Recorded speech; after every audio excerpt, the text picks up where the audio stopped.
Desde la ventana. En Radio Universidad Austral de Chile. Miras, de cerca me miras. Es momento de asomarnos a la ciudad contemporánea. Desde la ventana. Me basta cerrar los ojos para deshacerlo todo y recomenzar. Con ustedes, los académicos del Instituto de Arquitectura y Urbanismo.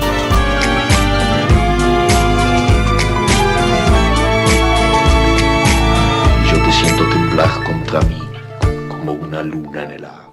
Hola, muy buenas tardes. Aquí estamos nuevamente desde la ventana, un programa más del Instituto de Arquitectura y Urbanismo de la Facultad de Arquitectura y Artes de nuestra Universidad Austral de Chile. Y hoy día me toca a mí, Laura Rodríguez, presentar este programa, y estoy aquí, nos acompaña hoy día Vicente Donoso, arquitecto y uno de los dueños de la oficina Wintery en Santiago. Vicente, además, con sus socios, estudiantes, alumnos de la escuela aquí de arquitectura, y en este momento de visita acá en Valdivia, y nos va a acompañar hoy día con un tema que yo pienso que es bien interesante para todos los auditores de la radio, el tema de la construcción e industrialización de vivienda en madera, un tema absolutamente relevante para el acontecer de Chile. Hola Vicente, ¿cómo estás? Hola Laura, ¿qué tal? Feliz de estar acá. Qué bueno. Nosotros también estamos felices de tenerte acá. Nuestros estudiantes van a estar también escuchando este programa atentamente, porque nos traes varias novedades respecto de la arquitectura y, sobre todo, además de la construcción de la industrialización en la arquitectura. Y para esto, obviamente, la tecnología juega un rol fundamental, digamos. Entonces, yo quisiera abrir este programa preguntándote un poco, para que los oyentes entiendan, a ver, más o menos nos vayamos metiendo en el tema. ¿Qué es el BIM? ¿Y por qué es importante en este momento el BIM en la arquitectura y en la construcción, digamos? A ver, sí, yo creo que el tema del BIM es una de las patas iniciales justamente para el correcto desarrollo de los proyectos que después se tienen que hacer en industria o en la ejecución en obra. El BIM, yo creo que la primera distinción que hay que hacer es que no es un programa, no es un software, ¿ya? El BIM es una metodología de trabajo que se ejecuta vía distintos software que están obviamente mucho más preparados para recibir la metodología BIM, o están pensados para trabajar con metodología BIM. Y te diría que un poco la distinción, hoy día quizás la conversa nosotros va a ser un poco técnica, pero bueno, como estamos en la Facultad de Ingeniería y en la radio acá en Miraflores y para la Escuela de Arquitectura también, va a ser un tema bien ad hoc. El BIM como metodología significa Building Information Modeling, que básicamente es modelar la información de un edificio. Y eso lo más común hoy día es que se haga vía software tipo ArchiCAD o tipo Revit, y no así, por ejemplo, en programas clásicos que se ocupaban antes, que era AutoCAD. Eso como para hablarlo un poco más en lenguaje general. Las fases como iniciales del BIM es modelar en 3D, que eso probablemente buena parte de los alumnos de arquitectura hoy en día lo hacen, pero las fases un poco más avanzadas tienen que ver con cómo vais modelando la información de eso dentro de ese 3D. Entonces, para ponerlo en palabras simples, yo hago un muro en el programa, ¿cierto? Y a ese muro le empiezo a asignar información. Entonces, ese muro puedo decir que tiene una retención de X kilos de carbono, puedo decir que ese muro tiene una resistencia al fuego de 120 minutos, por ejemplo, y le voy agregando una serie de capas de información que también cada una de esas capas conversan entre sí, ¿ya? Entonces, un poco la meta que uno busca es que al final del proceso de diseño uno tenga toda esta data disponible para poder hacer un análisis ex ante de cómo va a operar este edificio, ¿ya? Y obviamente a medida que avanzan las metodologías y en proyectos más desarrollados, uno después puede monitorear el edificio también, que es un poco la gestión de la operación misma. Cuando el edificio ya está construido, tú puedes manejar ese edificio desde un modelo BIM actualizado a cómo se terminó la obra. Entonces, mucho más información, mucho más detalle, es anticiparse a los errores en obra en la oficina y no en la obra, como se hacía antiguamente, y es integrar la mayor cantidad de actores posibles también. Y creo yo que la metodología BIM es bien importante entender que depende de lenguajes comunes para que personas que ocupan programas distintos puedan conversar sobre el mismo modelo, en el fondo. Y eso ahí es donde entra un poco el tema del IFC.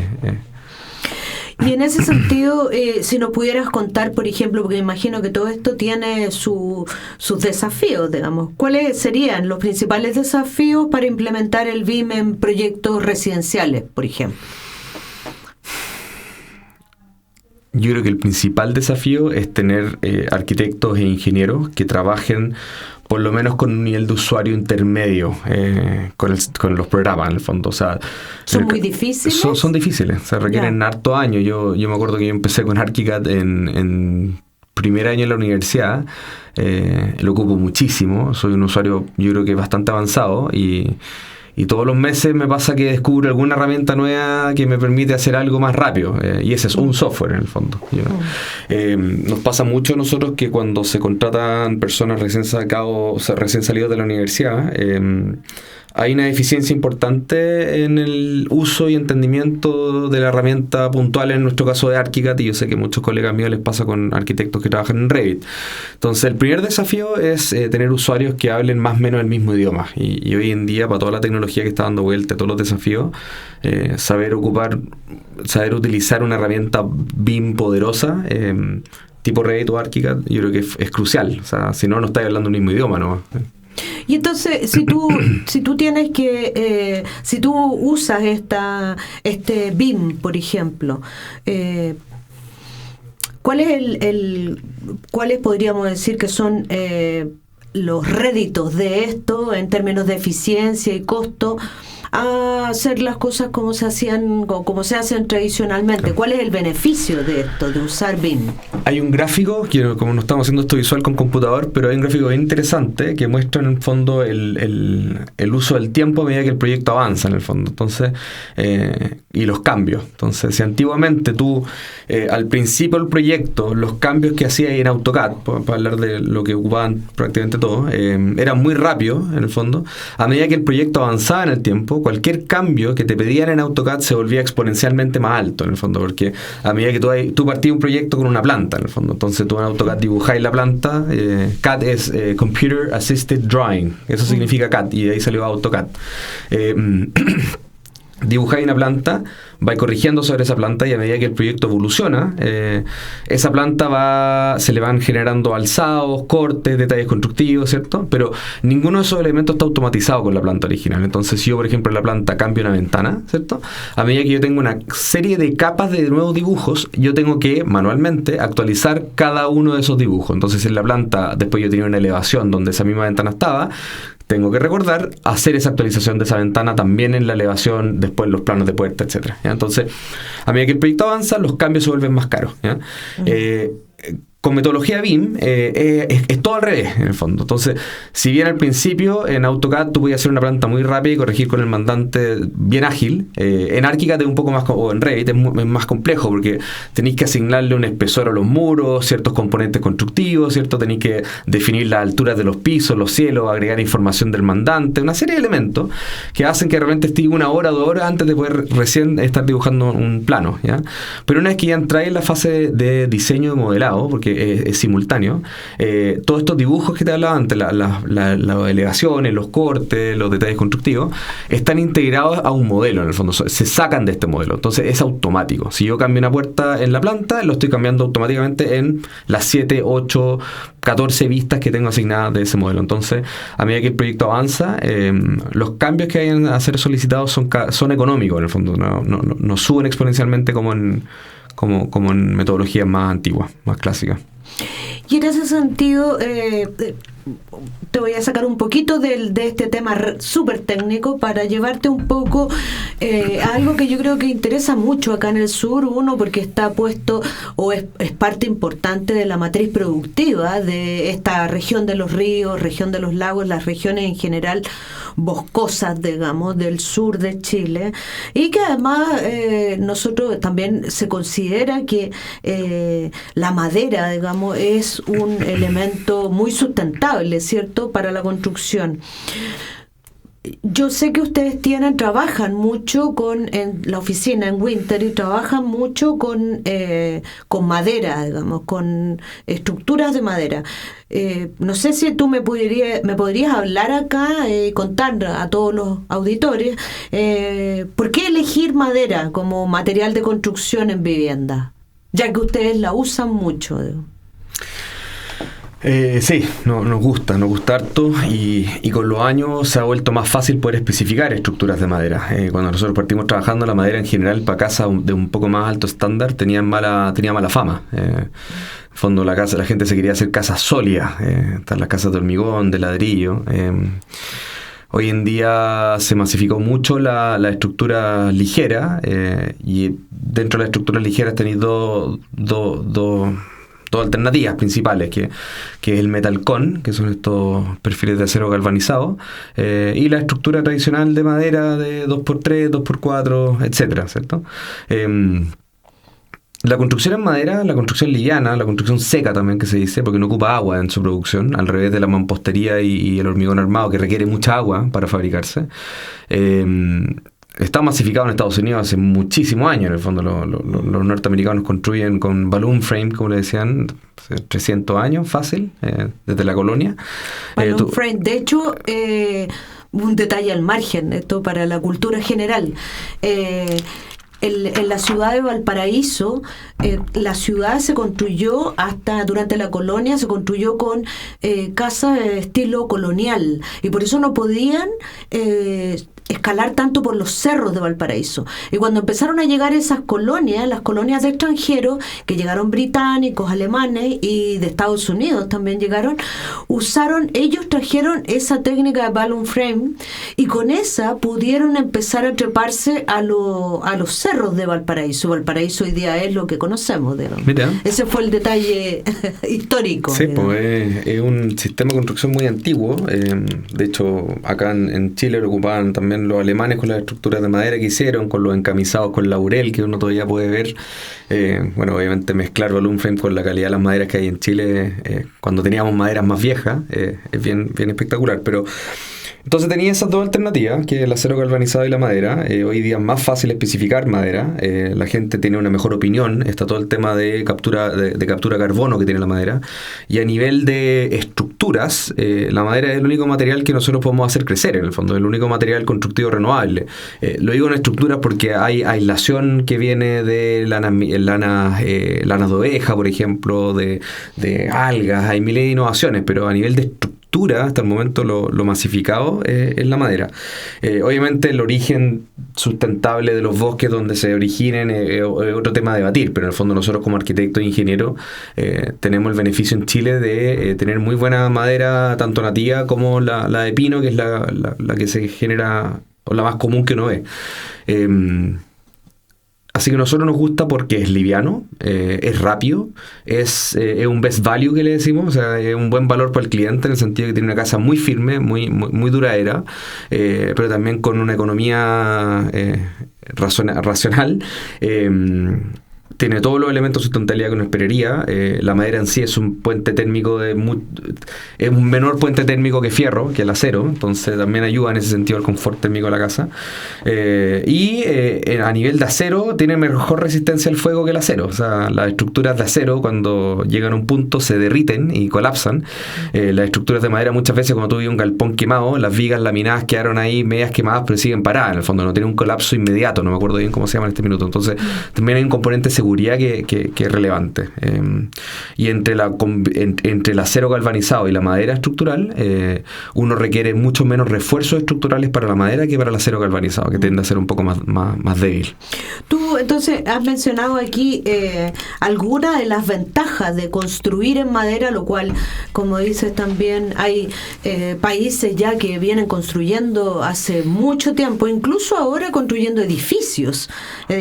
La otra vez estaba mirando un edificio en Noruega, altísimo, en madera, lo cual es muy interesante, digamos, el volver a retornar, digamos, a ese tipo de materiales. ¿Y cuáles creerías tú que son las desventajas de construir en madera?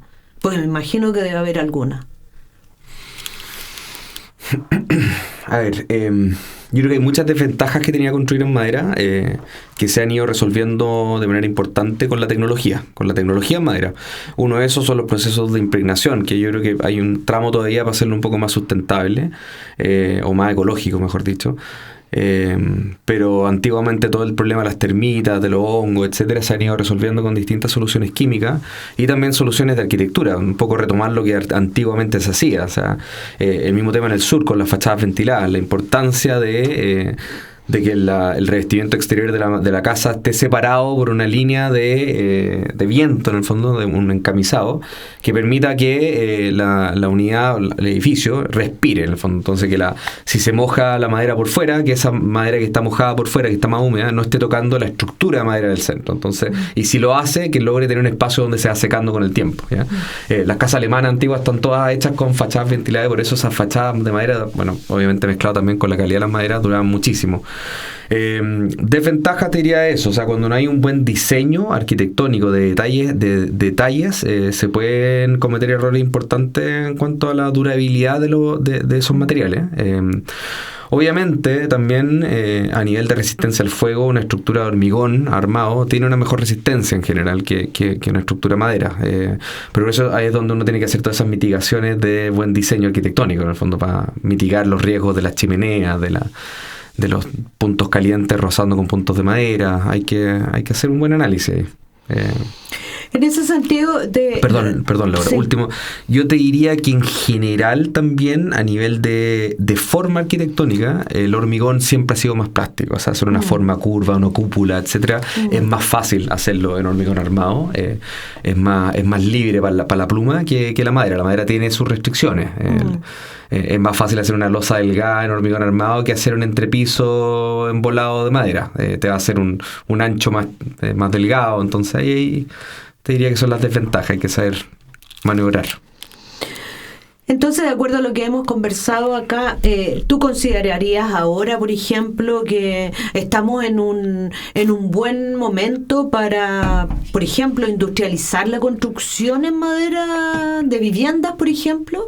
O sea, entrar ya de lleno en un proceso industrial, digamos. O sea, considerando que tenemos hoy día en Chile, en este momento, de acuerdo a los últimos datos de la CACEN, tenemos un déficit habitacional de 503.000 viviendas, digamos, en este momento. 500.000 de viviendas hacen falta para cubrir las necesidades del país, digamos.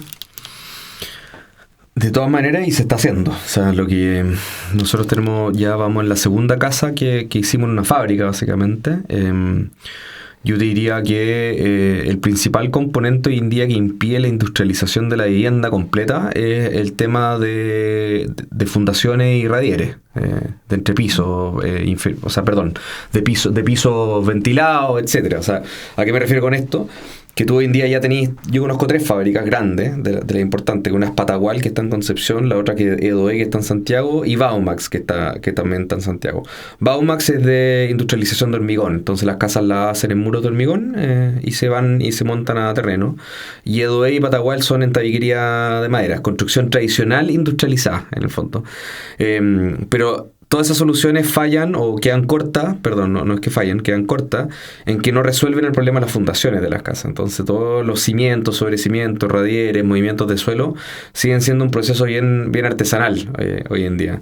Pero ya los avances que han logrado estas 3 compañías, del radier para arriba en el fondo, hacen que son un elemento clave para reducir la brecha en la velocidad de la construcción que demoráis en poder generar 500.000 soluciones habitacionales.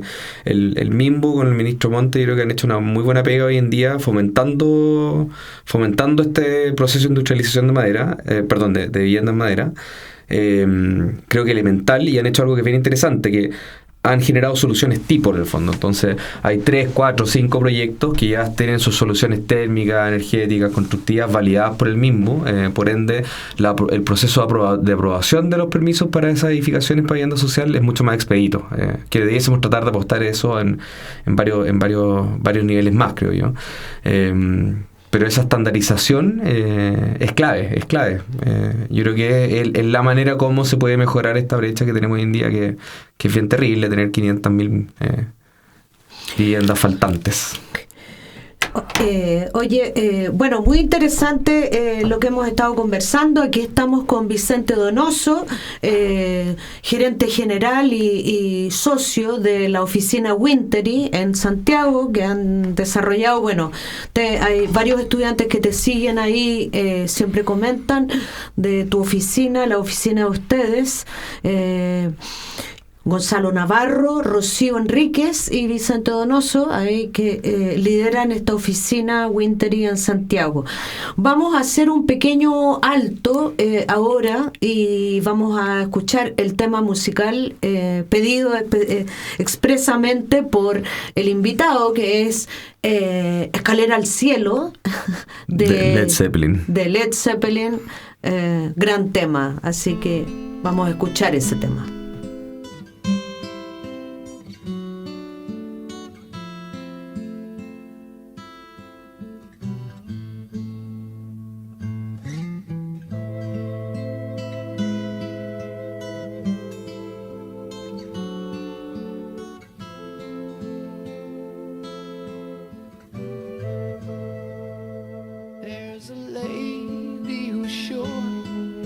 All that glitters is gold, and she's buying the stairway to heaven. When she gets there, she knows if the stores are all closed, with a word she can get what she came for.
to heaven. Bueno, aquí estamos de vuelta después de escuchar Escalera al Cielo, Led Zeppelin, como decía, gran tema. Y hoy día nos acompaña Vicente Donoso, gerente general y socio fundador de la oficina Wintery en Santiago, hablando de temas bien técnicos, digamos, la incorporación del BIM en la construcción en madera, y ahora ya hablando del tema de la industrialización en la construcción de madera, de vivienda, digamos, hablando del déficit habitacional que hay en Chile. Y tú nos comentabas que el ministro de Vivienda y Urbanismo ha estado liderando de alguna forma un trabajo bien interesante ahí en tratar de masificar, podríamos decir, ¿cierto?, la construcción industrializada de vivienda en madera. ¿Qué significa un poco esto, la industrialización de la construcción en madera? Si eso y si existe algún tipo de afectación a la calidad, bueno, me imagino a la velocidad, porque se construye mucho más rápido, pero ¿se afecta la calidad de la construcción o no en esta industrialización? Se estandariza y se mejora la calidad. Mejora. Sí, se mejora. Yeah. Porque tú tenías un entorno controlado de construcción de una serie de elementos importantes de una casa, en el fondo, para hablarlo en palabras simples. Donde antes quizás tú tenías ahí un carpintero que era muy bueno para la estructura de madera, ¿cierto? Pero después ya el eléctrico, y cuando instalaba los conduit, que son estos típicos tubos naranjos que no hay electricidad, ¿cierto?, te cortaba todos los pies derechos, pasaba por todos lados, y después llegaba el de aislación, y poner la aislación y no se llevaba bien la casa, y quedaban algunos, no sé, pues, planchas de plumite mal cortados y se instalaban con hoyo. Tenía una serie de elementos manuales que tú tenías que estar muy encima para que eso se haga de la manera correcta, y la verdad es que cuesta estar muy encima en una obra, especialmente, imagínate, en un desarrollo de viviendas sociales con 200 viviendas. El control de calidad es algo que en general no se hace de la mejor manera. Temas presupuestarios, los proyectos de vivienda social en general, los presupuestos son muy acotados, ¿ya?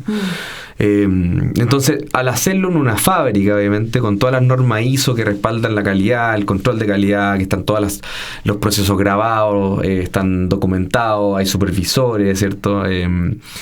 Tú le ponías un control de calidad que es estándar, o sea, es muy raro que falle.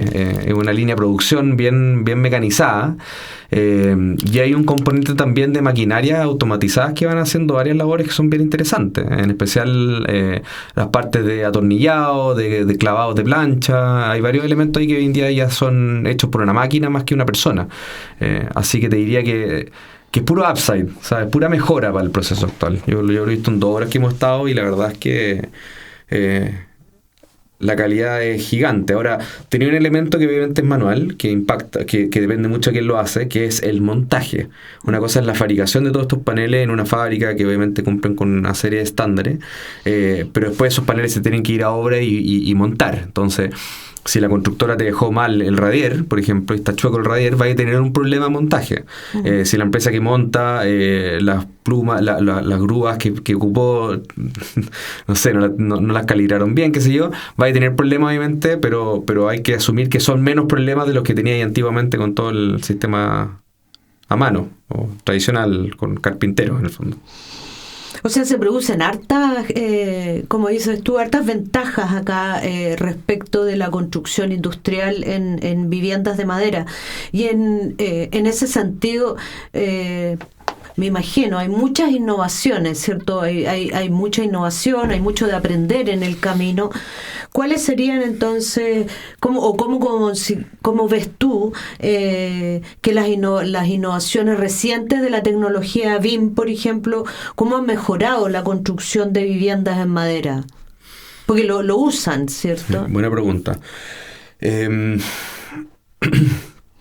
A ver, uno de los desafíos que nosotros, y esto lo digo de la experiencia propia, que hemos tenido es el costo de ingeniería antes de poder partir un proyecto, ¿ya? Tú cuando industrializas o fabricas en una industria la casa, o todos los muros, los entrepisos, los techos, que es básicamente lo que hacían en temas de madera, la ingeniería, la arquitectura tiene que ser definitiva en el fondo. O sea, si es que se te olvidó poner un arranque de agua en un muro, literal vaya a tener que ir en obra después a cortar paneles que ya vienen sellados completos, ¿ya? Entonces es caja eléctrica por caja eléctrica, el modelo 3D que tú estás viendo. O sea, el modelo de ArchiCAD que nosotros hacíamos se exportaba en IFC, EduE lo toma, lo trabaja en Revit. Se empezó a trabajar con un modelo que es súper pesado, que tiene básicamente una simulación 1 a 1 de cómo se va a construir la casa. Canaleta por canaleta, tubo por tubo, pie derecho por pie derecho, y lo que hace EduE después es poner hasta los tornillos y los clavos en el fondo. Entonces, esas HH de ingeniería y arquitectura que tenéis que hacer en el escritorio, que antiguamente no se hacían, que se resolvían en obra, ¿no?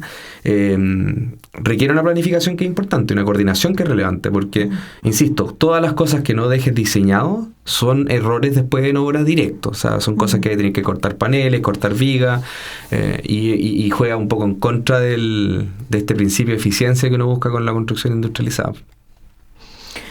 Me imagino que, como dices tú, es harto, requiere un proceso de diseño bien complejo y además gente muy preparada al inicio, pero también al parecer se minimizan los problemas que se producen después o que se producían después tradicionalmente, digamos, que tienes que estarlos resolviendo ahí en la obra cuando se resuelven, porque puede ser que no se resuelvan también. Exacto. Entonces, hoy día estamos hablando de esto de la construcción industrial de viviendas en madera, aquí con Vicente Donoso de la oficina de Wintery, y esto que parecía muy tradicional, muy antiguo de las viviendas en madera, ahora como que se ha vuelto a retomar este proceso, considerando todos los desafíos que nos trae, ¿cierto?, la sustentabilidad, pero también los desafíos del cambio climático global, digamos. Entonces, te voy a llevar a un tema más general, digamos, menos técnico. En tu opinión, ¿cómo contribuiría esta construcción en madera a la sostenibilidad, por ejemplo, y a la reducción de la huella de carbono, que es hoy día tema obligado, digamos, en general de las empresas y de todo el sector de la construcción? O sea, es mucho más fácil llegar a estándares pasivos energéticos con una casa construida en madera, partiendo. O sea, te ahorráis varios problemas o te saltáis varios pasos.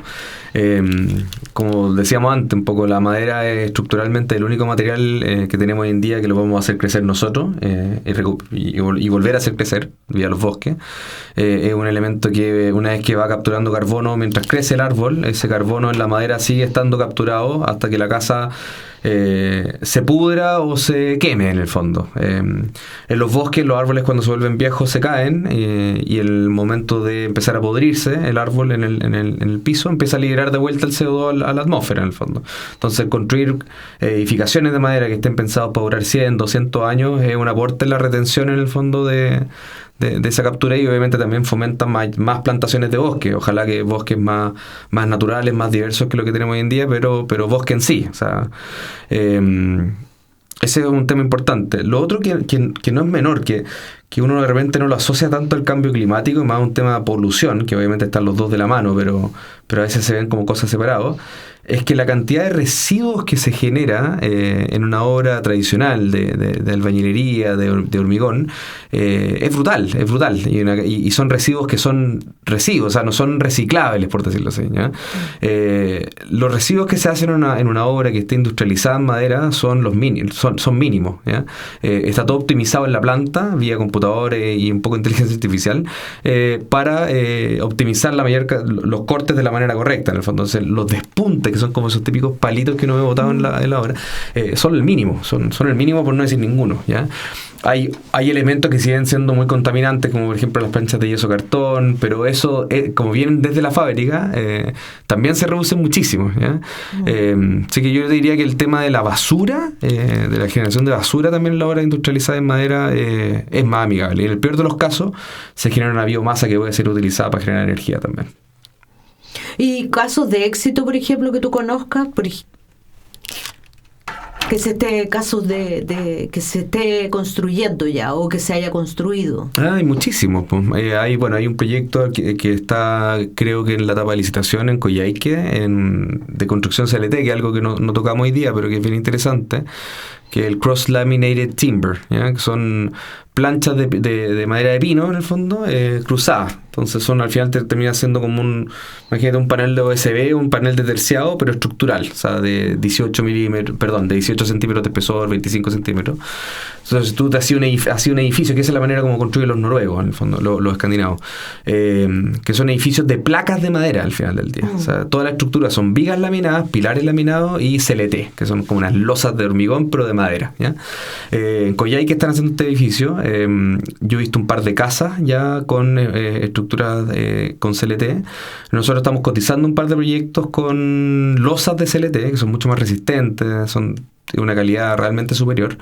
Y lo que está haciendo el MIMBO hoy en día, yo creo que es un caso de éxito. Ya hay muchas viviendas sociales construidas con los sistemas de EDOE, y está ahí asegurando a la gente de escasos recursos una construcción de un estándar, de una calidad estándar, estandarizada, que la verdad es que se logra poco cuando no hay viviendas sociales, de ver que la calidad esté estandarizada. Hay un poco de todo, y eso creo que hay que tratar de minimizarlo, es una pérdida de valor por el país.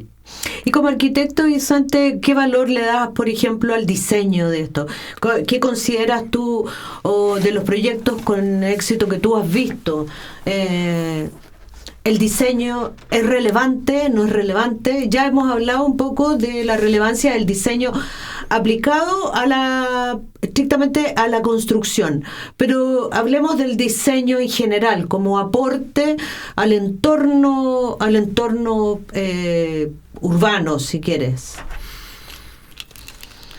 A ver, yo no soy para nada un experto en neuroarquitectura, de hecho yo vengo más del mundo del tema inmobiliario, pero la madera en sí tiene una serie de propiedades que desde la neuroarquitectura están hiperanalizados y son básicamente un confort psicológico para el usuario, tanto principalmente interior, el tema del tacto, los olores, el sentido un poco más, ¿cómo se llama? De calor, como coziness. Como la construcción del lugar. Claro, es como armonioso en el fondo, ¿cierto? Al exterior, y principalmente en las zonas del sur de Chile, es un poco en nuestro... como consciente, como habitantes del sur de Chile, siempre hemos visto elementos de madera. Entonces, es algo que hace sentido con el paisaje que nosotros hemos... O sea, es cosa de ver la diferencia en una casa vieja de madera versus una casa vieja estucada blanco en Valdivia. O sea, la vi con las manchas de humedad horribles, ¿cierto? En cambio, tú veis las casas de madera vieja y envejecen como un material noble en el fondo, igual que la piedra. Envejecen bonito. Tú ves un fuerte antiguo en niebla, y las piedras tienen esos líquenes, esos musgos, porque están sobre un material que está semivivo en el fondo. Cuando lo veis sobre un siding de plástico, es otra cosa en el fondo. Entonces yo creo que va construyendo un poco una imagen de ciudad que es como muy poética en el fondo, muy de este sur de lluvia, de bosque, de fachadas tingladas de madera, que creo que es súper importante para el relato que tenemos como valdivianos y como sureños de cómo nos gusta hablar de nuestras ciudades, creo yo. Así que tú lo recomendarías, digamos, la construcción industrializada de viviendas en madera. O sea, creo que es el único futuro que tenemos en cuanto a la construcción. O sea, ese es el futuro del... ¿Sí? Sí, no hay ninguna duda. Es como pensar que hoy en día un arquitecto que sale de una universidad no tiene que ser un usuario intermedio avanzado en metodología BIM. Estar pensando al revés, estar desconectado del mundo real. En el fondo, el mundo real va hacia proyectos cada vez más planificados, proyectos que se diseñan hasta el tornillo que sostiene la puerta, todo desde la oficina, y la ejecución cada vez más corta en el fondo. Entonces, si tenemos que estar un año metido en ingeniería y arquitectura, perfecto, para que la construcción dure 2 meses. Antiguamente era 1 mes de arquitectura, ojalá lo más rápido posible, un par de planos y vamos resolviendo en obra, en el fondo. Y está ahí 14 meses metido en la obra. Lo que va a pasar hoy en día con todo el tema con el derecho laboral, que Chile, a medida que se vuelve más desarrollado, va homologando sus políticas laborales cada vez más a países desarrollados, que la mano de obra se vuelve más cara en el fondo. Entonces, estar con mano de obra ociosa en una obra, porque no llegaron los materiales, porque no están los planos, los detalles, cada vez va a ser más imposible en el fondo. Entonces tú tenés que optar por esta eficiencia, por equipos tácticos, por ir, no sé, 2 días a la obra, montar 7 paneles y volver un mes después porque recién ahí llega otra partida. No, tenéis que tratar de que esos tramos se acorten. Así que mucha ingeniería, mucha arquitectura, pero lo recomiendo. Creo que el futuro está ahí, toda la tecnología para allá. La manera de cómo la inteligencia artificial se va a integrar dentro de nuestros procesos va a ser desde el BIM. Y va a ser la bajada a través de industria. O sea, la robotización de la construcción, estamos a un par de años. Ya yo he visto videos ya de robots metidos en obra en Chile, haciendo una serie de partidas. Pintores, toda la actualización de los planos. Hay un concepto que se llama el plano as built, ¿ya? Que es cómo tú actualizas los planos del proyecto en base a lo que efectivamente se está construyendo, ¿cierto? Y es una tarea súper necesaria, pero muy cara, porque significa que tenéis que tener gente que vaya a medir con una wincha en obra. Eso hoy en día lo están haciendo unos robots de Boston Dynamics, que tienen unos escáner LIDAR, que va escaneando la edificación y va actualizando el modelo BIM en base a las modificaciones que tenía. Entonces le avisa al calculista si el pilar está corrido 10 centímetros o no, y lo vais viendo en tiempo real. Todo eso es lo que ya está, o sea, no es el futuro, eso existe hoy en día. Ya hemos hablado entonces un poco de las tendencias que tú ves en el futuro con la incorporación de la industrialización, de la robotización, de la inteligencia artificial, que tú dices que están acá ya, o sea, ya se están practicando de alguna manera, y que nos van a llevar probablemente con este proceso de industrialización. También sería una ventaja para la gente, porque significa, un poco estandarizar todas las viviendas a un modelo adecuado para la vida, para el habitar de las personas. Y por último, ya porque estamos casi terminando con este programa, ¿cómo ves tú entonces a la disciplina de la arquitectura en esto? O sea, al parecer estaría quedando fuera, o hay un aporte ahí que tú pudieses, o que tú has vislumbrado hasta aquí, que se puede incorporar, cómo puede ir mejorando además de aprender todo este proceso que tú has mencionado, el proceso de montarse arriba de la tecnología, como los software y el modelo BIM y etcétera. Pero ¿qué más hay?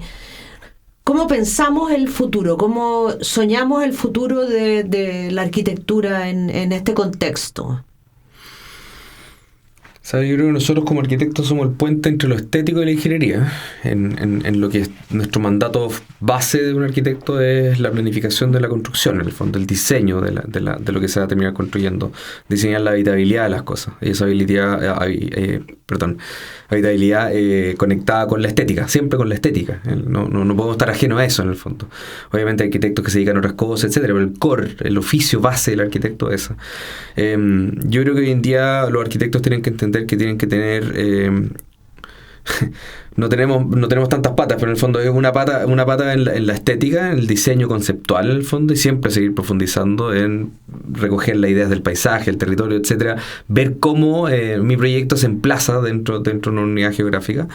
La otra pata tiene que ver con toda esta parte normativa, que está cada vez más complicada, que inevitablemente nos moldea la forma de nuestras edificaciones.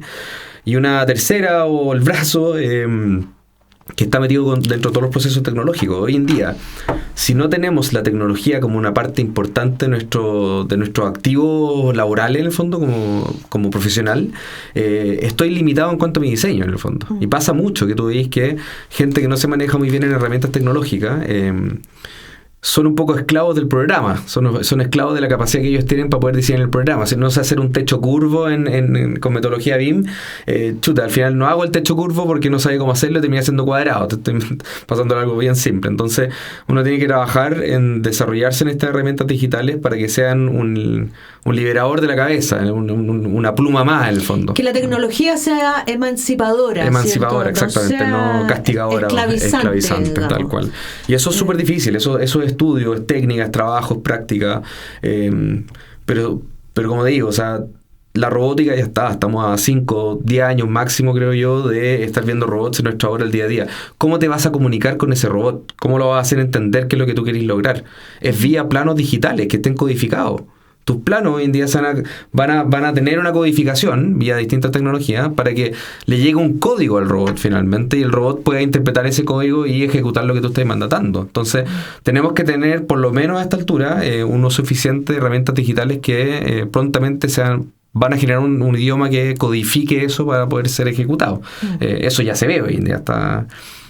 Yo, por ejemplo, el día hice el ejercicio, estaba ubicando un plano con ChatGPT y con la tecnología OSR, que es esta tecnología visual, me dijo la cantidad de puertas, ventanas que tenía, me hizo una tabla de datos, entonces ya te estás dando cuenta que esa tecnología está hoy en día a nivel de un usuario como yo en Chile, que es un país diminuto en el contexto internacional, pero como está todo globalizado, yo tengo el mismo acceso a la tecnología que un norteamericano trabajando en la mejor oficina en Nueva York, ¿sí? Y eso para nosotros es muy potente, pues, nos empareja la cancha.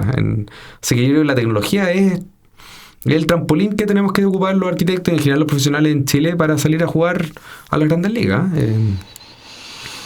Bueno, han quedado aquí muchos temas, Vicente, una conversación muy agradable, grata, y además de que, bueno, nos hemos ido enterando de las cosas que están pasando y que se vienen también, por los desafíos que tenemos hacia adelante para construir mejor arquitectura, más sustentable, más amigable con el medio ambiente, más respetuosa con los recursos naturales y, por supuesto, una arquitectura y un urbanismo que sea adecuado para todos los seres humanos y no humanos.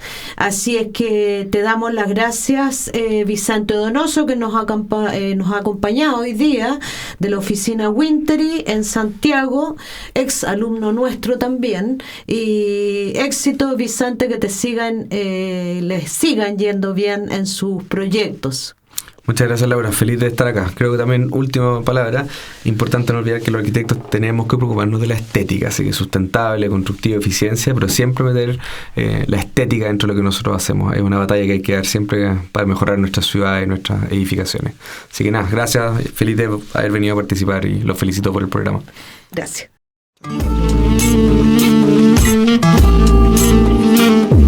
Muchas gracias por su atención. Me miras, de cerca me miras, cada vez más de cerca. El próximo jueves nos volvemos a asomar desde la ventana. En Radio Universidad Austral de Chile. Yo te siento temblar contra mí, como una luna en el agua.